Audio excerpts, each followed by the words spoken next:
Seeds are strange things. For years, they can remain dormant in a paper envelope, silently holding all the potential to become a plant, waiting for the moment the conditions are right to break open and become that plant they were designed to be. Bible Sleuth here, and I'm back once again with another mysterious adventure from the Bible.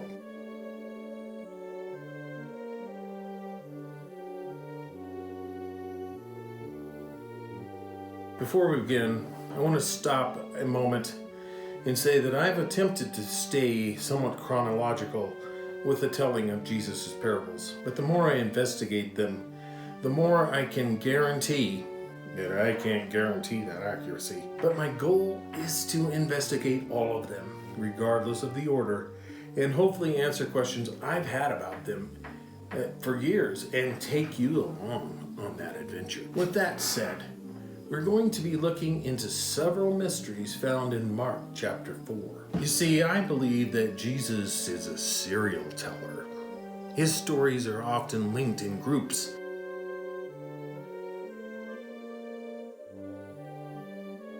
In this parable adventure, we find ourselves at a seaside setting where this all started. And it will take a few videos to get through this series that I am going to call The Mysteries by the Sea. So let's swim out into uncharted waters and go to the scene in Mark 4, 1 through 2. And he began to teach beside the sea with a very large crowd gathered about him, so that he got into a boat and sat in it on the sea, and the whole crowd was beside the sea on the land. And he was teaching them many things in parables. And in his teaching, he said to them, wait a minute, I want to stop there for a moment. Have you seen paintings of this scene? They often have Jesus standing, teaching a moderate crowd, but it says he sat down. I always thought he did it just to give himself a little space, but maybe there was more to it than that. Mark doesn't specify the number of people in that crowd either, except that it's a great multitude. This is similar wording to the description of the crowd of 5,000 that Jesus fed in chapter 7. And that was just men, not including women and kids. So if there were more than 1,000 people by the lake, how could they have possibly been able to hear him? Also, I'm intrigued by the first few words of the verse 1. And again he begun. So, was he just hanging out by the Sea of Galilee and teaching as multitudes came to hear his words? You know, it kind of seems like he was. And come to find out, most of his ministry was near Capernaum, which was right on the Sea of Galilee. It would have been a cool place, I think, to hang out, especially for one who likes fish. During Jesus' time, fishing in this region was a major source of income, as well as farming.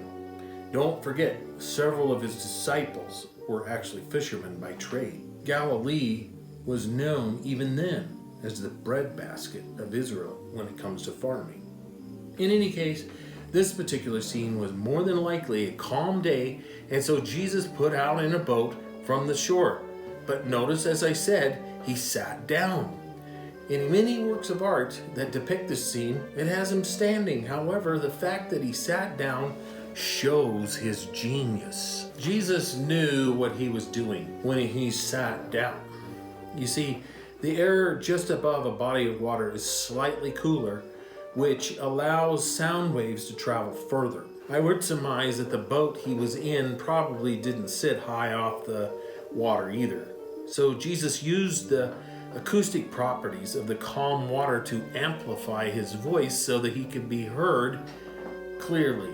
This is something I understand because I live in the foothills just before the tree line of a mountain range and have been able to identify someone speaking at a normal voice to a dog well over 300 yards away. You see, the canyon just to the west creates a band shell effect for that acoustic property, especially since there are no trees to obstruct the sound. But let's get back to the lakeside. The last phrase in verse 2 is the very reason I do these videos. I quoted the ESV earlier, but in the King James it reads, "And he said unto them in his doctrine." Mark clearly identifies, as far as I'm concerned, that Jesus' doctrine can be found in these stories. So let's look at this famous parable in Mark 4, 3 through 12. "Listen, behold, a sower went out to sow. And as he sowed, some seed fell along the path, and the birds came and devoured it. Other seed fell on rocky ground, where it did not have much soil, and immediately it sprang up, since it had no depth of soil. And when the sun rose, it was scorched, and since it had no root, it withered away. Other seed fell among thorns, and the thorns grew up and choked it, and it yielded no grain.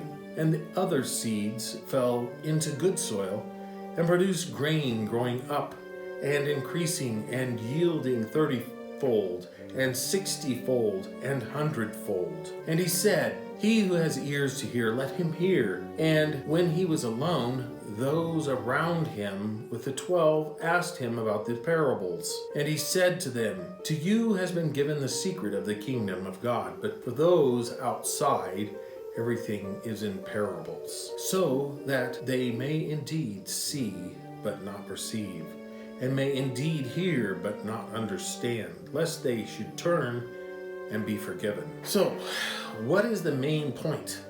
Well, I think it's soil. There are 4 types mentioned: pathway, rocky, thorny, and then the good soil. Notice too that Mark also makes the separation of time in verse 10, when Jesus then answers the disciples' questions about the parable. So let's go to the farm and do some investigation. The path was non-tilled soil that was walked on, and thus hardened like concrete. The rocky soil is quite obvious, but may have been a border where the rocks from the main field had been tossed. The thorny soil was also not cultivated, in that it was an area where weeding was not maintained. Finally, the good soil. I'm not going to dig into this too deeply now, because the next episode actually digs into the soil further. I do have some questions about some words in what seems to be a hard saying that Jesus makes in verse 11 and 12. The first word that I found interesting actually was in verse 11, the word given. The translation of this word is rather extensive, but one part of this translation is interesting: to entrust, to commit, or how about commission? If you get a chance, look up the Greek word didome. Context is very important, and in this case, the context of the word means to give or to bestow. So to you is bestowed, endowed, or gifted the knowledge of the kingdom of God. The word for know could go as far as to mean an intimate relationship like found between a married couple. Actually, considering what Jesus says about the kingdom of God in Luke 17, 20 through 21, this fits with that intimacy. And when he was demanded of the Pharisees when the kingdom of God should come, he answered them and said, The kingdom of God cometh not with observation, neither shall they say, Lo here, or Lo there, for behold, the kingdom of God is within you. I don't know about you, but I don't think you can get any more intimate with the kingdom of God than to have the kingdom within. The problem of the religious is the lack of understanding of this principle, evidenced by what Jesus said in Matthew 11:12. And from the days of John the Baptist until now, the kingdom of heaven suffereth violence, and the violent take it by force. We looked into that in the parable of the children in the market, which you can also check out.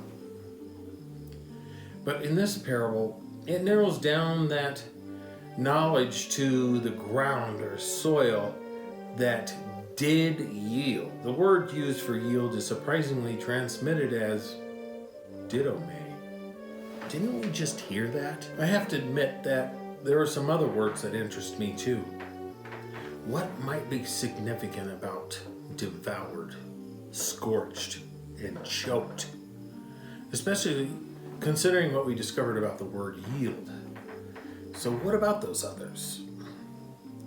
The types of soil that defined what happened to the seed sown leads to devoured, scorched, or choked, withered, being consequences of the effects of the soil on the seeds or plants that try to grow. For whatever reason, enough conditions are created for the seed to sprout and turn to a plant. In all three cases, the seed does not ever come to the place that the plant gives or yields fruit. If a plant doesn't yield fruit, then the plant does not reproduce. The soil that yielded fruit, in other words, produced offspring or progeny. What is said of those soils that did not yield fruit? Well, instead of words that create life, the words used describe seed or a plant that dies. This is not God's desire. God has always had it from the beginning that his children be fruitful and multiply. Just look at Genesis 1:28. But in this case, we are focused on being spiritually fruitful. Verse 12 is definitely one of the hard statements of Jesus, because it almost seems that God doesn't want those outside to understand.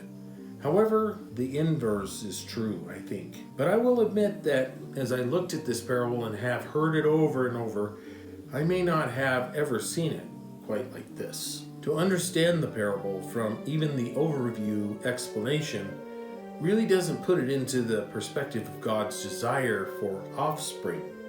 Let's look at that. Mark 4:14-20. The farmer sows the word. Some people are like seed along the path where the word is sown. As soon as they hear it, Satan comes and takes away the word that was sown in them. Others, like seed on the rocky places, hear the word and at once receive it with joy. But since they have no root, they last only a short time. When trouble or persecution comes because of the word, they quickly fall away.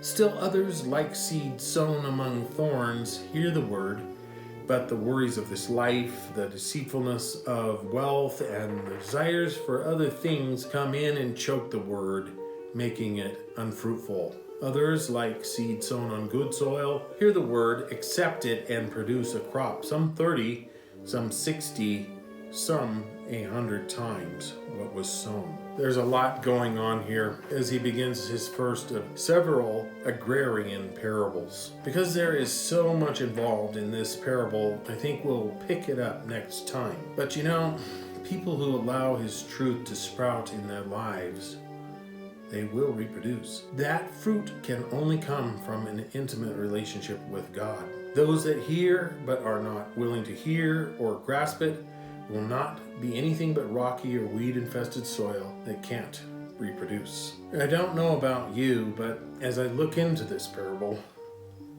I have to ask myself this question. Is the soil of my life reproducing? Think about it.